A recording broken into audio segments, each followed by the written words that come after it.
Imagine sending a snap that was supposed to disappear but someone saves it forever. Sounds scary, right? Well, Snapchat has hidden privacy setting that can help you control who can save your content and who cannot. Hello everyone, welcome back to Get Assist, and in the next 2 minutes, I'll show you exactly how to protect your Snap and keep your privacy maintained. First, just open Snapchat app and then click on your profile icon given at the top left corner of the screen. Now click on the gear icon given at the top right corner. Now in the settings section, just scroll down under privacy controls. Now here you see the option of view my story. Click on it. Now you will see the screen where 3 options are given. You have to click only me option. This way it will stop others from saving your snap. But this option is not available on all devices. Now if you do not have that option, then just go back and take a snap.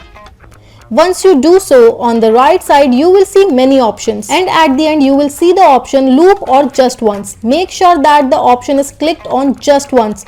If it is on loop, it might be saved by other users, so make sure it is set to play once only. And it is done. That's all for today's video. If this video helped you, don't forget to like, share and subscribe to our channel. I'll meet you in the next one. Till then, bye bye.